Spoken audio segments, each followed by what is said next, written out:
എത്ര സ്തുതിച്ചാലും എത്ര സ്തുതിച്ചാലും മതിയാവില്ല നാഥ, മതിയാവില്ല. എത്ര സ്നേഹിച്ചാലും എത്ര സ്നേഹിച്ചാലും അധികമല്ല, അത് അധികമല്ല. എത്ര വർണ്ണിച്ചാലും തികയില്ല നിൻമുഖ ശോഭയതിൻ പ്രഭാതുലിതമേ, നാമമതിൻ കനമനുപമമേ. എത്ര വർണ്ണിച്ചാലും തികയില്ല നിൻമുഖ ശോഭയതിൻ പ്രഭാതുലിതമേ, നാമമതിൻ കനമനുപമമേ. പാടും ഞാൻ എൻ ജീവൻ പോകുവോളം കാലം, പാടും സ്തുതി പരനെന്നെ അനുവദിച്ചാൽ, പ്രാണപ്രിയൻ പ്രിയമോടെ അനുഗ്രഹിച്ചാൽ. പാടും ഞാൻ എൻ ജീവൻ പോകുവോളം കാലം, പാടും സ്തുതി പരനെന്നെ അനുവദിച്ചാൽ, പ്രാണപ്രിയൻ പ്രിയമോടെ അനുഗ്രഹിച്ചാൽ. ഈശോയിലേറ്റം സ്നേഹം നിറഞ്ഞവരെ, ഇന്നത്തെ ചിന്താവിഷയമായിട്ട് ദൈവം നമുക്ക് നൽകിയിരിക്കുന്നത് സുഭാഷിതം 13-13 വചനമാണ്. അത് 13, 14 ഒക്കെ നമ്മൾ വായിക്കുമ്പോൾ ഇതിൻ്റെ അകത്തുണ്ട് ഉപദേശം. അത് വളരെ പ്രാധാന്യം നിറഞ്ഞതാണ്. ദൈവിക ഉപദേശമുണ്ട്, മാനുഷ്യ ഉപദേശമുണ്ട്, പൈശാചിക ഉപദേശമുണ്ട്. ഇതിനെ നമുക്ക് തിരിച്ചറിയണം. ഈ 3 മേഖലകളിൽ നിന്ന് ഉപദേശം കിട്ടുമ്പോൾ അതിനെ തിരിച്ചറിയാനുള്ള വിവേചിച്ചറിയാനുള്ള ഒരു കഴിവ് ദൈവം നമുക്ക് തന്നിട്ടുണ്ട്. ഈ വിവേചന ശക്തി ഇല്ലാതായി പോകുന്നത് പ്രാർത്ഥനയുടെ കുറവ് കൊണ്ടാണ്. വിവേചനം, വിവേകം, വിവരം, ഈ 3 ദൈവിക വരങ്ങളാണ്.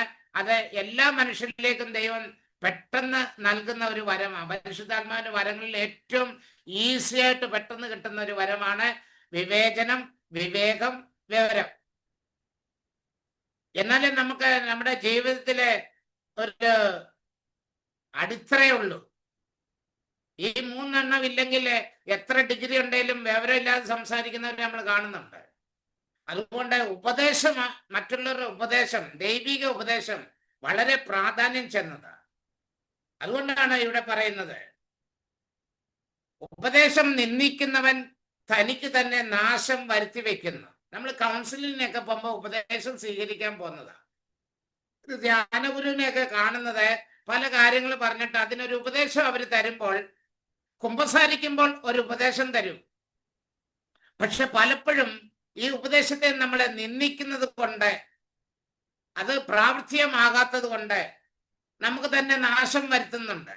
ഇന്ന് ഒരുപാട് വ്യക്തികളെ കാണുകയും കേൾക്കുകയും ചെയ്യുമ്പോഴേ ദൈവത്തിൽ നിന്ന് ഉപദേശം സ്വീകരിച്ചിട്ട്, അല്ലെങ്കിൽ ദൈവിക ആത്മീയതയിൽ നിന്ന് ഉപദേശം സ്വീകരിച്ചിട്ട് അത് നിവൃത്തിയാക്കാതെ, അത് പൂർത്തീകരിക്കാതെ കിടക്കുന്ന പല പാപങ്ങളും നമ്മളെ വേട്ടയാടിക്കൊണ്ടിരിക്കുക.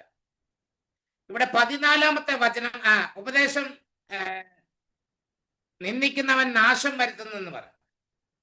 കൽപ്പന ആദരിക്കുന്നവന് പ്രതിഫലം ലഭിക്കും. കൽപ്പന, അത് 2 കാര്യങ്ങൾ, ഉപദേശവും കൽപ്പനയും. ശരിക്ക് കൽപ്പനയാണ് ഉപദേശം, ഉപദേശമാണ് കൽപ്പന. അത് നമ്മൾ പാലിക്കാൻ തയ്യാറ്. 2നും ഒരു ഐക്യമുണ്ടെന്നാണ് ബൈബിള് പഠിപ്പിക്കുന്നത്. 14 വചനം പറയുക, ജ്ഞാനിയുടെ ഉപദേശം ജീവന്റെ ഉറവയാണ്. ജ്ഞാനം, അതായത് ദൈവികമായിട്ടുള്ള ഉപദേശം ജീവന്റെ ഉറവയാണ്. മരണത്തിന്റെ കെണികളിൽ നിന്ന് ഒഴിഞ്ഞു മാറാൻ അത് സഹായിക്കുന്നു. അത് ഒരുപാട് നമ്മുടെ ജീവിതത്തിൽ ഒരുപാട് എനിക്ക് കാണാനും കേൾക്കുവാനും സാധിച്ചിട്ടുള്ള ഒരു കാര്യമാണ്. ഉപദേശം സ്വീകരിച്ച് അവരുടെ മരണത്തിന്റെ കെണിയിൽ നിന്ന്, നാശത്തിന്റെ കെണിയിൽ നിന്ന് അവർ രക്ഷ പ്രാപിച്ചിട്ട് നമ്മളോട് വിളിച്ചു പറയുന്നുണ്ട്, ബ്രദറെ, അത് അന്ന് ഞാൻ ആ ഉപദേശം സ്വീകരിച്ചുകൊണ്ട് എനിക്ക് ഉപദേശം സ്വീകരിക്കുന്നുണ്ട് ഒരുപാട് വ്യക്തികളെ. ഭവനം പണിയുന്നതിന്റെ നേരത്തെ, വിദ്യാഭ്യാസ സമയങ്ങളില്, എക്സാം എഴുതുന്ന സമയങ്ങളിലൊക്കെ ഉപദേശം സ്വീകരിച്ചുകൊണ്ട് പോകുന്നത്. അതിനെ നിന്ദിക്കുന്നവരുണ്ട്. പലരിൽ നിന്ന് ഉപദേശം സ്വീകരിക്കാൻ പാടില്ലെന്നാണ് ബൈബിൾ പറയുന്നത്. പ്രഭാഷകന്റെ പുസ്തകത്തില് ഈ സുഭാഷിതം പിടിച്ചുകൊണ്ട് നമ്മൾ നോക്കുക. പ്രഭാഷകൻ 6:6 പറയുന്നുണ്ട്, എല്ലാവരിൽ നിന്നും സൗഹൃദം സ്വീകരിച്ചു കൊള്ളുക, എന്നാൽ 1000-ൽ ഒരുവനിൽ നിന്ന് ഉപദേശം സ്വീകരിക്കാവുള്ളൂ. 1000 പേരിൽ നിന്ന് ഉണ്ടെങ്കിൽ ഒരാളിൽ നിന്ന് ഉപദേശം സ്വീകരിക്കാവുള്ളൂ. പക്ഷെ ഇന്നത്തെ ഒരു കാലഘട്ടത്തിന്റെ പ്രത്യേകത, ഇന്ന് എന്നോട് ഉപദേശം സ്വീകരിച്ചുകൊണ്ട് മറ്റ് പലരിടത്തിലും പോയി ഉപദേശം സ്വീകരിക്കും. അപ്പൊ ഏതാണ് നിങ്ങളെ സ്വീകരിച്ചത് എന്ന് നിങ്ങൾക്ക് തന്നെ ബോധ്യമില്ലാതെ വരും. പലരിൽ നിന്ന് ഉപദേശം സ്വീകരിക്കുമ്പോൾ ഏതാണ് ശരി ഏതാണ് തെറ്റ് എന്ന് മനസ്സിലാക്കാൻ പറ്റാതെ കുഴഞ്ഞ ഒരവസ്ഥയിലേക്ക് നമ്മൾ പോകും. അതായത് അവിഞ്ഞ അവസ്ഥ, അവിശ്വാസികളായിട്ട് പോകും. അത് തന്നെ നമുക്ക് ശിക്ഷാവിധിക്ക് കാരണമാകണ്ട്. കാര്യം പറഞ്ഞില്ലേ, വിശ്വസിക്കുന്നവൻ രക്ഷ പ്രാപിക്കും, വിശ്വസിക്കാത്തവൻ, അതാണ് അവിശ്വാസി, വിശ്വസിക്കാത്തവൻ ശിക്ഷിക്കപ്പെടും. അപ്പൊ ഉപദേശം ആത്മീയ ഗുരുക്കന്മാരിൽ നിന്ന് സ്വീകരിക്കുമ്പോൾ അത് വളരെ പ്രാധാന്യമുള്ളതാണെന്നും അത് ദൈവികമാണെന്നും ആ ഉപദേശം ദൈവത്തിൽ നിന്നുള്ളതാണെന്നും മനസ്സിലാക്കി അതിനെ നിന്ദിക്കാതെ അത് അനുവർത്തിക്കുമ്പോഴാണ് ദൈവാനുഗ്രഹം നമുക്ക് ലഭിക്കുന്നത്. അതുകൊണ്ടാണ് എല്ലാവരിൽ നിന്നും സൗഹൃദം സ്വീകരിച്ചു കൊള്ളുക, കൂട്ടുകെട്ടിക്കുക. പക്ഷേ ഉപദേശം 1000-ൽ ഒരുവനിൽ നിന്ന് അത്രമാത്രം വചനം നമ്മളെ പഠിപ്പിക്കുക. 1000 പേരിൽ നിന്ന് ഒരാളിൽ നിന്ന് സ്വീകരിക്കുകയുള്ളൂ. എന്നാൽ ഇന്നത്തെ ഒരു കാലഘട്ടത്തിന്റെ പ്രത്യേകത നമുക്കറിയാം. പ്രത്യേകിച്ച് നവീകരണത്തിൽ വന്നവരാണ് കാണുന്നവരുടെ എല്ലാ ഉപദേശം തേടും, കാണുന്നവരുടെ എല്ലാ ഉപദേശം തേടും. അത് അവരുടെ ജീവിതത്തിലെ അവിശ്വാസത്തിലേക്ക് നയിക്കാൻ ഇടയാക്കുന്നുണ്ട്. ചിലപ്പം ശിക്ഷ ലഭിക്കുന്നുണ്ട്, പണിഷ്മെന്റ് ചിലപ്പം കിട്ടുന്നുണ്ട്, ചിലപ്പോൾ ആപത്തും അപകടങ്ങളും ഉണ്ടാകുന്നുണ്ട്. പലരിൽ നിന്ന് ഉപദേശം സ്വീകരിക്കുന്നവർക്കുണ്ടാകുന്ന ഒരു വലിയൊരു തെറ്റാണ്, ദൈവത്തെ തന്നെ അവഗണിക്കുന്നതിന് തുല്യമാണ്. അതുകൊണ്ട് ദൈവസന്നിധിയിലേക്ക് നമ്മളെ ആ സുഭാഷിതം 13-ാം അധ്യായത്തിന്റെ 1-ാമത്തെ വചനത്തിലേക്ക് നമ്മൾ പോകുമ്പോൾ കാണുന്നുണ്ട്, വിവേകമുള്ള മകൻ പിതാവിന്റെ ഉപദേശം കേൾക്കുന്നു, പരിഹാസം ശാസനം അവഗണിക്കുന്നു. ഇന്നത്തെ ഒരു കാലഘട്ടത്തിൽ മാതാപിതാക്കളുടെ ഉപദേശം ആർക്കും കേൾക്കണ്ട. കാര്യം പിള്ളേരൊക്കെ വളർന്നുപോയി, അവർക്ക് ഡിഗ്രിയായി. അപ്പനും അമ്മയ്ക്കും അത്രയും ഡിഗ്രി ഒന്നുമില്ല, ലോക പരിചയമൊന്നുമില്ല, വീടിന്റെ ഉള്ളിൽ തന്നെ കിടക്കുമായിരിക്കും. പക്ഷെ ജീവിത പരിചയമുണ്ട്. ആ ജീവിതത്തിൽ ഉണ്ടാകുന്ന അവർക്കുണ്ടായിക്കൊണ്ടിരിക്കുന്ന അനുഭവങ്ങളെ അവർ മക്കളെയോട് ഉപദേശിക്കുമ്പോൾ മക്കൾക്ക് അതൊരു പുച്ഛമാണ്. അപ്പനും അമ്മയ്ക്കും എന്നാ വിദ്യാഭ്യാസം, നിങ്ങൾ എന്നെ അറിയുന്നുണ്ട്, നിങ്ങൾക്ക് എന്നെ അറിയാം എന്ന് മാതാപിതാക്കളോട് ചോദിക്കുന്ന മക്കളെ എനിക്കറിയാം. അതുകൊണ്ട് മാതാപിതാക്കളിൽ കൂടി ദൈവം സംസാരിക്കും. നമ്മുടെ ഒരു പഴഞ്ചൊല്ലുണ്ടല്ലോ, മാതാപിതാ ഗുരു ദൈവം എന്ന്. മാതാവും പിതാവും ഗുരുവും ദൈവം, ഈ 3 മേഖലകളിലെ ഉപദേശം നല്ലതാ. ഗുരുക്കന്മാരുടെ ഉപദേശം, മാതാപിതാക്കളുടെ ഉപദേശം മക്കളെ, ഭവനത്തെ ശക്തിപ്പെടുത്തും. പക്ഷെ ഇത് നിരസിക്കുന്നവനാണ്, നിന്ദിക്കുന്നവനാണ് നാശത്തിന്റെ പടുകുഴിയിലേക്ക് പോയിക്കൊണ്ടിരിക്കുന്നത്. അപ്പൊ ഇവിടെ പറയുകയാണ് വിവേകമുള്ളവൻ. മുമ്പ് പറഞ്ഞ ജ്ഞാനം ഉള്ളവന്റെ ഉപദേശം ജീവന്റെ ഉറവയാണ്. ജ്ഞാനം എന്ന് പറഞ്ഞ ദൈവിക ചൈതന്യം നിറഞ്ഞ ഒരു വ്യക്തി ഉപദേശം തരുമ്പോൾ അത് സ്വീകരിക്കാനായിട്ട് ചിലപ്പോൾ നമ്മുടെ ആ സ്ഥാനമാനങ്ങളെ നമുക്കൊരു ഒരു കുറച്ചിൽ പോലെ തോന്നുന്നുണ്ടെങ്കിൽ അത് നിന്റെ ഏറ്റവും വലിയ പ്രശ്നമാണ്. നിന്റെ ജീവിതത്തിലെ തകർച്ചയുടെ ഒരു പടിയാണ് ആദ്യത്തെ ഉപദേശം സ്വീകരിക്കാതിരിക്കുന്ന അവസ്ഥ, അംഗീകരിക്കാതെ. ചിലപ്പം ഭാര്യയിൽ നിന്നായിരിക്കും, ചിലപ്പം മക്കളിൽ നിന്നായിരിക്കാം, ചിലപ്പം ഭർത്താവിൽ നിന്നായിരിക്കാം. ആരിൽ നിന്നാണ് ദൈവം സംസാരിക്കുന്നത് നമുക്ക് തിരിച്ചറിയാൻ പറ്റാത്തത്? വിവേകമില്ല, വിവേചനപരമില്ല, വിവരമില്ലായ്മ കാണിക്കും. വിവേകത്തോടു കൂടി ആയിരിക്കണം.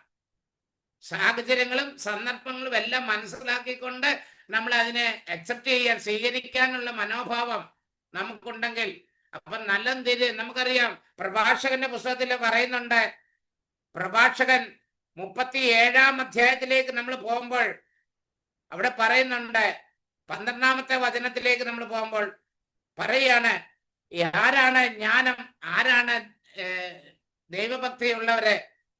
ഇവിടെ പറയാ ദൈവഭക്തനും കൽപ്പനകൾ, കണ്ട രണ്ടും വരിക. ദൈവഭക്തനായിരിക്കണം, കൽപ്പനകൾ പാലിക്കണം. നമ്മളറിയാം കൽപ്പനയും ഉപദേശത്തെ കുറിച്ച് എന്ന് പറയുന്ന കുറച്ചേ പറയുന്നുള്ളൂ. ദൈവഭക്തനും കൽപ്പനകൾ പാലിക്കുന്നവനും ഉറപ്പുള്ളവനും നിന്റെ സ്വഭാവത്തിന് ഇണങ്ങുന്നവനും നിന്റെ പരാജയത്തെ സഹതപിക്കുന്നവനുമായ ഒരുവന്റെ എപ്പോഴും ഉപദേശം സ്വീകരിച്ചു. അവനോട് ഒട്ടി നിൽക്കുക എന്ന് പറഞ്ഞാൽ അവനോട് ഉപദേശം സ്വീകരിക്കാം. നിന്റെ ഹൃദയത്തിന്റെ ഉപദേശം സ്വീകരിക്കുക. അപ്പൊ ഇങ്ങനെ ആത്മീയ ഗുരുക്കന്മാരിൽ നിന്ന് ഉപദേശം കിട്ടുമ്പോൾ നിന്റെ ഹൃദയത്തില് ദൈവം തമ്പുരാൻ, അതാ മാതാപിതാ ഗുരു ദൈവം, ഗുരു ദൈവം നിന്റെ ഹൃദയത്തിലുണ്ട്. ദൈവത്തിന്റെ ആത്മാവ് ഇതാ ഗുരുക്കന്മാരിൽ നിന്ന് ഉപദേശം കിട്ടുമ്പോൾ, അല്ല മാതാപിതാക്കളിൽ നിന്ന് ഉപദേശം കിട്ടുമ്പോൾ ദൈവത്തിന്റെ ആത്മാവ് നിനക്ക് ഉപദേശം തരും. അത് കറക്റ്റാണ്, അത് ചെയ്യുക, അതിലേ പോകുന്ന കർത്താവിന്റെ യേശു ക്രിസ്തുവിന്റെ ആത്മാവ് നമ്മളിലുണ്ട്. പരിശുദ്ധാത്മാവ് നമുക്ക് വെളിപ്പെടുത്തി തരുന്നുണ്ട്. പക്ഷെ ഇതൊന്നും തിരിച്ചറിവില്ലാത്തതിന്റെ കാര്യം വിവേചനമില്ല, വിവേകമില്ല. പിന്നെ ഉള്ളതാ വിവരമില്ലായ്മ. അത് ഇഷ്ടം പോലെ ഉണ്ട്, വിവരമില്ലായ്മ. അപ്പം വിവേചിച്ച് വിവേകത്തോടു കൂടി വിവേചിച്ചറിഞ്ഞ് വിവരത്തോടു കൂടി നമ്മൾ മുന്നോട്ട് പോയാൽ ഈ ഉപദേശം നമുക്ക് അനുഗ്രഹമായിട്ട് തീരും. എന്നിട്ട് പറയാ, എല്ലാറ്റിലും ഉപരി സത്യമാർഗത്തിൽ നിന്നെ നയിക്കുന്ന അത്യുന്നതനോട് നീ പ്രാർത്ഥിക്കണം. പ്രാർത്ഥിക്കുന്ന ഒരു വ്യക്തിയില്ല ഹൃദയത്തിന് ദൈവത്തിന്റെ ഉപദേശം കിട്ടുന്നത്. അതിന്റെ 19ാമത്തെ വചനം 19ാമത്തെ വചനം പറയാ, മറ്റുള്ളവരെ ഉപദേശിക്കുന്ന സമർത്ഥരുണ്ട്. മറ്റുള്ളവരുടെ എല്ലാം പറഞ്ഞ് തിരുത്തല് കൊടുത്ത് അവരെ അങ്ങനെ ചെയ്യണം, ഇങ്ങനെ ചെയ്യണം, നീ അത് ചെയ്യ, ഇത് ചെയ്യുന്ന നിർബന്ധിച്ച് ചെയ്യിപ്പിക്കുന്ന ഉപദേഷ്ടാക്കന്മാരുണ്ട്. പക്ഷേ സ്വന്തം കാര്യത്തിൽ അവർ ബുദ്ധിശൂന്യരായി പെരുമാറുന്നു, അതായത് വിവരമില്ലായ്മ കാണിക്കുന്നു. സ്വന്തം കാര്യങ്ങൾ വരുമ്പോൾ വിവരമില്ലായ്മ കാണിക്കും. അത് നമ്മുടെ നാശത്തിന്റെ പട്ടുകുഴിയിലേക്ക് പോകുന്നതിന്റെ ലക്ഷണമാണ്. മറ്റുള്ളവരെ ഉപദേശിക്കാൻ സമർത്ഥരാ, തെറ്റുകൾ കണ്ടുപിടിക്കാൻ, കുറ്റങ്ങൾ കണ്ടുപിടിക്കാൻ, എന്നിട്ട് അവർക്ക് ഉപദേശം കൊടുക്കാൻ ഭയങ്കര വിരുദ്ധകാരികളാണ്. പക്ഷെ സ്വന്തം കാര്യത്തിലേക്ക് വരുമ്പോഴോ ബുദ്ധിശൂന്യരാകുക. വിവേകമില്ലാത്തവരെ, വിവരമില്ലാത്തവരെ, വിവേചിച്ചറിയാനുള്ള കഴിവ് നഷ്ടപ്പെട്ടു പോകുന്ന സ്വന്തം കാര്യത്തിൽ വരുമ്പോ. അതുകൊണ്ട് തമ്പുരാന്റെ മുമ്പില് നമ്മളെ തന്നെ സമർപ്പിക്കുക. ഇനി അതുപോലെ തന്നെ കൽപ്പനയുടെ കാര്യം ഞാൻ പറയാം. ഇനി ഉപദേശം ഞാൻ അവിടെ നിർത്തുക, ഇനി കൂടുതൽ പറയാൻ പോകുന്നില്ല. ജ്ഞാനികളിൽ നിന്ന് ഉപദേശം സ്വീകരിച്ച ജീവന്റെ ഉറവയാണ്. ദൈവഭക്തനിൽ നിന്ന് ഉപദേശം സ്വീകരിച്ചാൽ അത് നമുക്ക് നാശത്തിൽ നിന്നും മരണത്തിന്റെ കെണിയിൽ നിന്നും നമുക്ക് രക്ഷ നേടാൻ സാധിക്കും. ആ സുഭാഷിതം 13-ാം അധ്യായം ഒന്ന് വായിച്ചു നോക്കാം. സദൃശവാക്യം, ചിലരുടെ പുസ്തകം സദൃശവാക്യം, അതൊക്കെ ഉപദേശത്തിന്റെ പുസ്തകങ്ങളാ, ഉപദേഷ്ടാക്കൾ അത്. അപ്പൊ അത് വായിച്ചു നോക്കുന്ന നല്ലതാ. ഇനി കൽപ്പനയെ പറ്റി പറഞ്ഞാലോ, ഈ ഉപദേശങ്ങളാണ് കൽപ്പന. നമുക്കറിയാം ദൈവം നമ്മളെ ഉപദേശിച്ചു, കൽപ്പനകളെ ആയിട്ട് അത് നൽകി. പക്ഷേ നമ്മളൊക്കെ ഇത് എന്താ ചെയ്യുന്നത്? യെശയ്യാ 48:18 പറയുന്നുണ്ട്, നീ എൻ്റെ കൽപ്പനകൾ പാലിച്ചിരുന്നെങ്കിൽ, കണ്ടോ, നീ എൻ്റെ കൽപ്പനകൾ പാലിച്ചിരുന്നെങ്കിൽ, അനുസരിച്ചിരുന്നെങ്കിൽ നിന്റെ സമാധാനം നദി പോലെ ഒഴുകുമായിരുന്നു, നിന്റെ നീതി കടലലകൾ പോലെ ഉയരുമായിരുന്നു. അപ്പൊ അനീതിയല്ല, നീതി. അപ്പം കൽപ്പനകൾ അനുസരിക്കാതെ ഈ ഉപദേശം സ്വീകരിച്ച് അത് അനുസരിക്കാതെ വരുമ്പോഴാ കൽപ്പനയുടെ ലംഘനമായിട്ട് വരുന്നത്. ഈ ഉപദേശം നമ്മള് സ്വീകരിക്കുന്നില്ല. അപ്പൊ ഇവിടെ പറയാം, നീ എന്റെ കൽപ്പനകൾ അനുസരിച്ചിരുന്നെങ്കിൽ നിന്റെ സമാധാനം നദി പോലെ ഒഴുകുമായിരുന്നു. എന്തുകൊണ്ട് കൽപ്പന അനുസരിക്കാത്തതെന്ന് മർക്കോസിന്റെ സുവിശേഷം നമ്മളെ ഒരുപാട് പ്രാവശ്യം വായിച്ചു കേട്ടത്. 7-ാം അധ്യായം 6 മുതൽ 9 വരെ. മർക്കോസ് 7-ാം അധ്യായം 6 മുതൽ 9 വരെ. എന്തുകൊണ്ടാണ് നമ്മൾ കൽപ്പനകൾ ലംഘിക്കുന്നത്, ഉപദേശം നിരസിക്കുന്നത്? പറയാണ്, അവൻ പറഞ്ഞു, കപടനാട്യക്കാരെ നിങ്ങളെ കുറിച്ച് യെശയ്യാ ശരിയായി തന്നെ പ്രവചിച്ചു.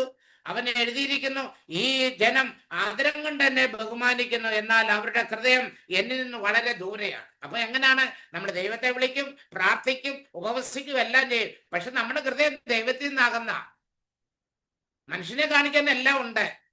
പക്ഷെ നമ്മുടെ ഹൃദയം നമ്മളിലേക്കൊന്ന് തിരിഞ്ഞു നോക്കുക, നമ്മുടെ മനസാക്ഷിയോട് ചോദിച്ചു നോക്കുക, ഞാൻ ദൈവത്തിന്റെ ആ ഭാഗ്യരൂപം ധരിച്ചുകൊണ്ട് പ്രാർത്ഥനയിലും മറ്റുള്ളവരെ വിശ്വസിക്കുമെന്നല്ല, പക്ഷെ നിന്റെ ഉള്ളിന്റെ ഉള്ളില് ഏതവസ്ഥയാ? മാനുഷികമോ ഭൗതികമായിട്ടുള്ളതാ? ഹൃദയം കർത്താവിൽ നിന്നകന്നാണ്. എന്നിട്ട് പറയാ, വ്യർത്ഥമായി അവരെന്നെ ആരാധിക്കുന്ന മനുഷ്യരുടെ കൽപ്പനകൾ പ്രമാണങ്ങളായി പഠിപ്പിക്കുകയും ചെയ്യുന്നു. ഇന്ന് അത് തന്നെയാണ് വിശ്വാസികളുടെ ഇടയിലെ വിശ്വാസം തേജോവധം ചെയ്യുന്നതാണ്. മനുഷ്യൻ കൽപ്പനകൾ ഉണ്ടാക്കും, മാനുഷ്യമായിട്ട് ദൈവകൽപ്പനകൾ അവഗണിക്കുക. അതുകൊണ്ട് 8-ാമത്തെ വചനം പറഞ്ഞ്, ദൈവത്തിന്റെ കൽപ്പന ഉപേക്ഷിച്ച് മനുഷ്യരുടെ പാരമ്പര്യം നിങ്ങൾ മുറുകെ പിടിക്കുന്നു. ഇന്നെല്ലാം അത് തന്നെ. ഈ വിശുദ്ധരെല്ലാം ശരിക്കു പറഞ്ഞാൽ ദൈവകൽപ്പന, ദൈവത്തിന്റെ ഉപദേശം സ്വീകരിച്ചവരാ. അത് മനുഷ്യരെന്ത് ചെയ്യുന്നു? ദൈവകൽപ്പനയായിട്ട് നമ്മളെ പഠിപ്പിച്ച് അടിച്ചേൽപ്പിക്കുക നമ്മളെ. ദൈവകൽപ്പനയാണെന്നും പറഞ്ഞ്, മനുഷ്യകൽപ്പനയാണത്. ഒറിജിനൽ ദൈവകൽപ്പന. ഈ വിശുദ്ധരെല്ലാം ദൈവത്തിന്റെ കൽപ്പനകളും ഉപദേശങ്ങളും അനുവർത്തിച്ചവരാ. എന്നിട്ട് നമ്മളോ ഈ കാട്ടിക്കൂട്ട് നമുക്കറിയാം.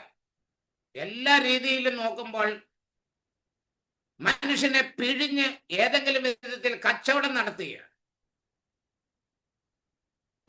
ഞാൻ ഈ അടുത്തിടെ ഞങ്ങളുടെ ഇവിടെ അമ്പ് പെരുന്നാള് അമ്പും കൊണ്ട് വരുന്നുണ്ട്.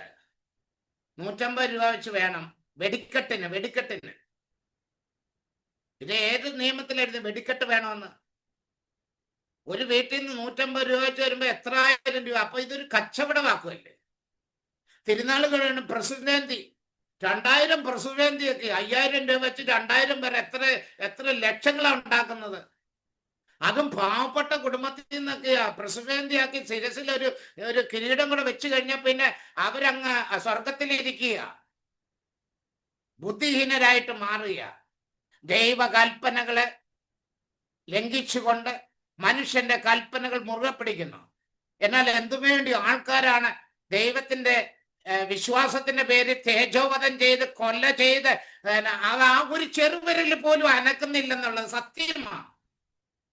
എന്തുവേണ്ടി വടക്കേണ്ടി, എന്തുവേണ്ടി ദേവാലയങ്ങളും, എന്തുവേണ്ടി ക്രൈസ്തവര് കൊല ചെയ്യപ്പെട്ടു. എവിടെ അനങ്ങുന്നു? കസേരയിലിരിക്കാനും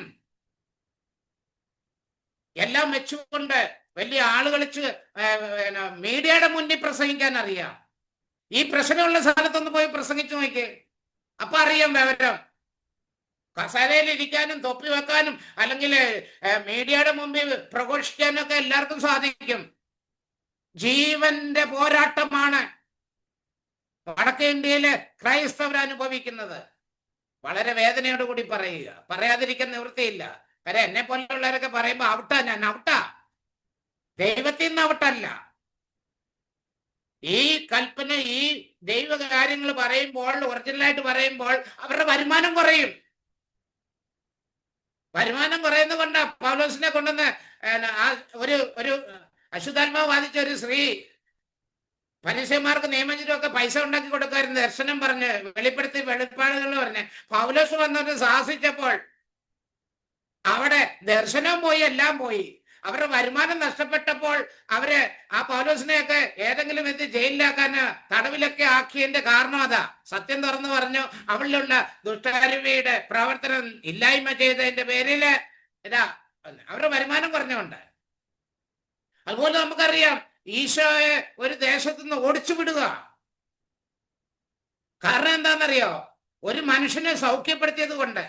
പിശാച് ബാധിതനായ ഒരു മനുഷ്യന്റെ ശരീരത്തിൽ നിന്ന് പിശാച് ഇറങ്ങിപ്പോകാൻ പറഞ്ഞു. അപ്പം പിശാച് കേണപേക്ഷിച്ചു, അയ്യോ ഞങ്ങൾ ഈ നാട്ടിൽ നിന്ന് പറഞ്ഞില്ല, കാരണം ഞങ്ങൾക്ക് വേറെ ആൾക്കാരെയൊക്കെ പിടിക്കാനുണ്ട്, അതുകൊണ്ട് ഇവിടുന്ന് പറഞ്ഞയക്കരുതെന്ന്.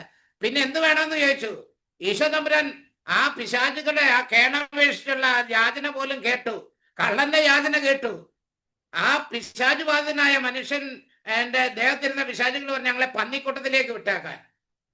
2000 പന്നിയാണ് കിഴക്കന്തുകായിട്ട് താഴോട്ട് കടലിലേക്ക് മറിഞ്ഞ് ചത്തുപോയത്. അവരുടെ സമ്പത്ത്, അവരുടെ പന്നി നഷ്ടപ്പെട്ടതിന്റെ പേരിൽ ഈശോയെ ആ ദേശത്തു നിന്ന് തന്നെ ഓടിച്ചു. കാരണം അവരുടെ ബിസിനസ്, അവരുടെ പന്നിയുടെ ആ ഫാം നശിച്ചു പോയി. ഒരു മനുഷ്യൻ അവൻ ജീവിതത്തിലേക്ക് തിരിച്ചു വരുന്നതല്ല. ഇങ്ങനെയുള്ള ചിന്താഗതികളൊന്നും നമ്മുടെ അധികാരികൾക്ക്, നമ്മുടെ സഭയിലോ, നമ്മുടെ ആത്മീയ ശുശ്രൂഷ ചെയ്യുന്ന പലരിലും ഇല്ല. അതുകൊണ്ടാണ് വിശ്വാസം നഷ്ടപ്പെട്ടുകൊണ്ടിരിക്കുന്നത്. ഞാൻ എല്ലായിടത്തും വിളിച്ചു പറയുന്നുണ്ട്, ഇനി എപ്പോഴാ എന്നെ ഔട്ടാക്കുന്ന എനിക്കറിയാം. എന്നെ ഔട്ടാക്കിയാലും ജോർജ് ബ്രദറിന്റെ നാവിനെ ബന്ധിക്കാൻ ആർക്കും സാധിക്കത്തില്ല. ദൈവം തമ്പുരാനാണ് തെരഞ്ഞെടുത്തെങ്കിൽ ഞാൻ വഴിയിൽ നിന്ന് പ്രഘോഷിക്കും. ആർക്കും തടസ്സപ്പെടുത്താൻ പറ്റത്തില്ല. ആരുടെ അലോഡ് വേണ്ട, ആരുടെയും സർട്ടിഫിക്കറ്റ് വേണ്ട. നാൽക്കവരകളിൽ പ്രസംഗിക്കാനായിട്ട് ആരുടെ ഒന്നും വേണ്ട. വിജാതിരുടെ പ്രസംഗിക്കാൻ ആരുടെ ഒന്നും വേണ്ട. ജോർജ് ബ്രദറിന്റെ നാവിൽ നിന്ന് വചനത്തെ ബന്ധിക്കാൻ ഒരു അധികാരത്തിനും പറ്റത്തില്ല. അത് എന്റെ ജീവൻ പോണം. അതുവരെ ഞാൻ പ്രഘോഷിക്കും. അതിനായിട്ട് തയ്യാറെടുക്കുകയാണ് ഇപ്പോൾ. തപസ്സിരുന്ന് ഇനി ഇരിക്കാൻ പോവുക. ഞാൻ അതിനുള്ള ക്രമീകരണങ്ങളൊക്കെ ചെയ്തു. ശക്തി പ്രാപിക്കുക. കാര്യം സഭയിൽ പ്രസംഗിച്ചിട്ട് ഒരു പ്രയോജനമില്ല. നാൽക്കവളെ വിളിച്ചു പറയണം. പറഞ്ഞില്ലേ, വിശന്ന് വലയുന്ന തന്റെ പ്രിയപ്പെട്ട മക്കൾക്ക് വേണ്ടി, നാൽക്കവലകളിൽ വിശന്നലയുന്ന മക്കൾക്ക് വേണ്ടി രാത്രിയും പകലും നിന്റെ കൺപോളകൾക്ക് വിശ്രമം കൊടുക്കാതെ വിളിച്ചു പറയണം നാൽക്കവലകളിലുള്ള പ്രസംഗത്തിന് വേണ്ടി ഇറങ്ങാനായിട്ട്. മരിക്കുന്നെങ്കിൽ ഈശോയ്ക്ക് വേണ്ടി, ജീവിക്കുന്നെങ്കിൽ ഈശോയ്ക്ക് വേണ്ടി. ആ ഒരു അവസ്ഥയിലേക്ക് ഇപ്പോൾ ആത്മാവ് എന്നെ നയിച്ചുകൊണ്ടിരിക്കുക. ഒരുപക്ഷെ കേൾക്കുന്നവർക്ക് ഒരു പുച്ഛമായിരിക്കാം. അവന് ഇതിന്റെ വലിയ ആവശ്യം ഉണ്ടായിരുന്നോ? ഇതൊക്കെ പറയത്തുള്ളൂ. കാര്യം നന്മകൾ കാണാനായിട്ട് ആർക്കും സാധിക്കത്തില്ല. ഞാൻ ഈ പറഞ്ഞ സത്യമാണ്. എനിക്ക് വളരെ വിഷമം തോന്നി. ഒരു സ്ഥലത്ത് പ്രസംഗിക്കാൻ പോയപ്പോൾ അവിടുത്തെ പെരുന്നാളാ, 2000 പ്രസിഡന്റി. ഞാൻ ചോദിച്ചു, ഒരാൾക്ക് എത്ര രൂപ? 5000 രൂപ.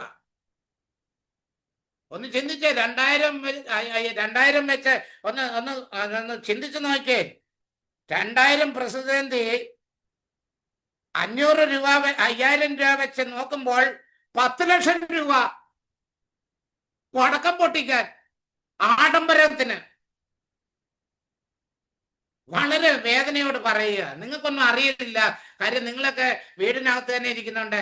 എത്ര മക്കളെ ഭാരപ്പെടുന്ന, വേദനിക്കുന്നവരെ, ബന്ധനത്തിൽ കിടക്കുന്നവരെ, വീടുകളിൽ ഇറങ്ങാൻ പോലും പറ്റാതെ, വിശുദ്ധ കുർബാനയ്ക്ക് പോലും, പള്ളിയിൽ പോലും പോകാൻ പറ്റാതെ എത്രയോ മക്കള് ജീവിതം തൊലഞ്ഞു കിടക്കുന്ന, അവരുടെ അടുക്കലേക്കൊന്ന് ഇറങ്ങിച്ചെല്ലാൻ ഈ കസേര ഇരിക്കുന്നവർക്ക് പറ്റുന്നുണ്ടോ? സുഖിച്ചിരിക്കാൻ, സുഭിക്ഷിതമായിട്ടിരിക്കാൻ. ഒന്ന് ഇറങ്ങി തിരിച്ച് ഓരോ ഭവനങ്ങളിൽ നിന്ന് കയറി ഇറങ്ങി അവരുടെ വേദനകളിൽ ഒന്ന് പങ്കുചേർന്ന്. അതാണ് ഈശോ പറയുന്നത്. വീടുകളിൽ ചെന്ന് അവരുടെ വേദനകൾ കേട്ട് പറ്റുമെങ്കിൽ അവരെ സഹായിക്കുക, ഇല്ലെങ്കിൽ അതിനുള്ള വഴികൾ ഒരുക്കി കൊടുക്കുക, പ്രാർത്ഥിക്കുക അവർക്ക് വേണ്ടി. ഒരാശ്വാസം കിട്ടത്തില്ലേ? ഒരു ഉപദേശം കൊടുക്കാമല്ലോ. എന്തിനാ നമ്മൾ കൂടുതൽ പറയുന്നത്? കൂടുതൽ കേട്ടിട്ട് ഒരു മാറ്റവും നിങ്ങൾക്കും ഉണ്ടാകത്തില്ല. കാര്യം കേട്ട് കേട്ട് മടുത്തിരിക്കുക. എന്നാലും നിങ്ങൾ ഈ ഭൗതിക കാര്യത്തിൽ ദൈവകൽപ്പനകൾ ലംഘിച്ചിട്ട് മനുഷ്യന്റെ പാരമ്പര്യം മുറുകെ പിടിക്കാൻ വേണ്ടി പോകും. ഈ വിശുദ്ധരെല്ലാം യേശു ക്രിസ്തുവിന് വേണ്ടി ജീവിച്ച് അവരുടെ ജീവൻ യേശു ക്രിസ്തുവിന് വേണ്ടി കൊടുത്തതാ. അവരുടെ പിന്നാലെ പോകാൻ ഈശോ പറഞ്ഞില്ല. ഞാൻ എന്റെ പ്രസംഗത്തിലെല്ലാം നിങ്ങളൊന്ന് വന്ന് നോക്കണം. പഴയ തോൽക്കുടമാകരുത്. പുതിയ വ്യക്തിയായിട്ട് വേണം. ഓരോ ദിവസവും ഓരോ പ്രഭാതവും പുതിയതാ. ഇപ്പൊ പുതിയതിന്റെ കാര്യത്തെപ്പറ്റി ഞാൻ കഴിഞ്ഞ പ്രാവശ്യം പ്രസംഗിച്ചത് പോകുന്നിടത്തെല്ലാം അത് പ്രസംഗിക്കുന്നുണ്ട്. നമ്മൾ പഴയതിനെ മുറുകെ പിടിച്ച്, പാരമ്പര്യം മുറുകെ പിടിച്ച് മുന്നോട്ട് പോകുകയാണെങ്കിൽ പാരമ്പര്യത്തിലേക്ക് പിന്നിലേക്ക് പോകുന്ന ചിലപ്പോൾ നമ്മൾ വേറെ വല്ലതും ജാതിയാകേണ്ടി വരും. അപ്പം എങ്ങനെ പറയാതിരിക്കുന്നത്? ഉപദേശവും കൽപ്പനയും ഇത്ര എനിക്ക് പറയാനുള്ളൂ. ദൈവ കൽപ്പനകൾ ഉപേക്ഷിക്കരുത്. മനുഷ്യന്റെ പാരമ്പര്യം മുറുകെ പിടിക്കരുത്. അത് കൽപ്പനകളായിട്ടും പ്രമാണങ്ങളായിട്ടും നമ്മളെ പഠിപ്പിക്കുന്നുണ്ട്. അയ്യോ അത് ചെയ്തില്ല ഇത് കുഴപ്പം, അത് ചെയ്തില്ല ഇത് കുഴപ്പം എന്നൊക്കെ പറഞ്ഞുകൊണ്ട് ഒരു ചുക്കും വരാൻ പോകുന്നില്ല. എനിക്ക് നല്ലപോലെ അറിയാം. തമ്പുരാന്റെ കരങ്ങളിലേക്ക് സമർപ്പിക്കുക. കാര്യം വെച്ചാല് അനാചാരങ്ങളുടെയും ആഡംബരത്തിന്റെ ആഘോഷങ്ങളുടെയും പിന്നാലെ പോകാതെ യേശു ക്രിസ്തു ദാരിദ്ര്യത്തിൽ പിറന്നു, പീഡാസഹനങ്ങൾ ഏറ്റു, ദൈവരാജ്യത്തെ പടുത്തുയർത്താൻ വേണ്ടി നമ്മുടെ പാപങ്ങൾ ഏറ്റെടുത്തു, നമ്മുടെ രോഗങ്ങൾക്ക് വേണ്ടി പീഡനങ്ങൾ ഏറ്റെടുത്തു. അവന്റെ മേലുള്ള ശിക്ഷ നമുക്ക് രക്ഷ നൽകിയെന്നും പറഞ്ഞ് തോന്നിവാസം ജീവിക്കാനുള്ളതല്ല. യേശു ക്രിസ്തുവിനെ ഫോളോ മീ, എന്നെ അനുഗമിക്കുക എന്നാ പറഞ്ഞ. അനുഗമിക്കണം. യേശുവിനെ അനുഗമിക്കാനല്ലേ എന്നും നിലനിൽക്കും. ഇല്ലെങ്കിൽ പാതി വഴിയാകുമ്പോൾ ഇട്ടിട്ട് പോകേണ്ടി വരും. നമ്മുടെ വിശ്വാസമൊക്കെ അങ്ങനെയാണല്ലോ. വചനപ്രഘോഷകർ തന്നെ പാതി വഴിയാകുമ്പോൾ ഇട്ടിട്ട് പോവുക. എത്ര വചനപ്രഘോഷകരാ വിട്ടുപോയേക്കുന്നു. സത്യം എന്നും നിലനിൽക്കും. അതുകൊണ്ട് തമ്പുരാന്റെ മുമ്പിൽ നമ്മളെ തന്നെ സമർപ്പിക്കുക. നമ്മുടെ ചെവിയിലോട്ട് കേൾക്കുന്നത് ഹൃദയത്തിൽ നിന്ന് ആഴമായിട്ട് പഴിയട്ടെ. ദൈവ കൽപ്പനകൾ പാലിക്കുക. ആ ഉപദേശം നമ്മളെ സ്വീകരിച്ചിട്ട് ഒരാളെങ്കിലും അതനുസരിച്ച് ജീവിച്ചാല് ദൈവം എത്രമാത്രം സന്തോഷിച്ചാൽ. അതുകൊണ്ട് തമ്പുരാന്റെ കരങ്ങളെല്ലാം നമുക്ക് സമർപ്പിക്കാം. ദൈവമേ, കേട്ട വചനങ്ങളെ വിചിന്തനം ചെയ്ത് ദൈവത്തോട് ഒറ്റയ്ക്കിരുന്ന് ഒന്ന് ചോദിച്ചേ, ശരിയാണോ തെറ്റാണോ? തമ്പുരാന്റെ മുമ്പില് ദൈവം വെളിപ്പെടുത്തി തരും തെറ്റും ശരിയും ഏതെന്ന്. നമ്മളെ ദൈവകൽപ്പനകൾ ലംഘിച്ചിട്ട് മനുഷ്യന്റെ പാരമ്പര്യം, മനുഷ്യന്റെ കൽപ്പനകൾ മുറുകെ പിടിക്കുകയാണോ അല്ലയോ എന്ന് ഒന്ന് ആത്മശോധന ചെയ്യാമെങ്കിൽ നീ നിന്റെ കുടുംബം രക്ഷ പ്രാപിക്കും. നമുക്ക് തലകളെ വണക്കാം. തമ്പുരാന്റെ കരങ്ങളിലെ കേട്ട വചനത്തിന് ദൈവമേ എനിക്ക് നല്ല ബോധ്യം നൽകണമെന്ന് ദൈവത്തോട് ചോദിരെ. ദൈവത്തിന്റെ ആത്മാവ് നല്ല ബോധ്യങ്ങൾ നൽകും. ആ ബോധ്യം ലഭിക്കുന്നവർക്ക് മാത്രമേ മാറ്റം ഉണ്ടാകത്തുള്ളൂ. ബോധ്യം ലഭിക്കാത്തവരെ വീണ്ടും അതേ രീതിയിൽ തന്നെ മുന്നോട്ട് പോകും. അപ്പൊ അത് ബോധ്യം ലഭിക്കാൻ വേണ്ടി ദൈവമേ നീതിയെക്കുറിച്ചും ന്യായവിധിയെക്കുറിച്ചും പാപത്തെക്കുറിച്ചും ശരിയായ ബോധ്യം നൽകണമെന്ന് പരിശുദ്ധാത്മാവിനോട് പ്രാർത്ഥിര്.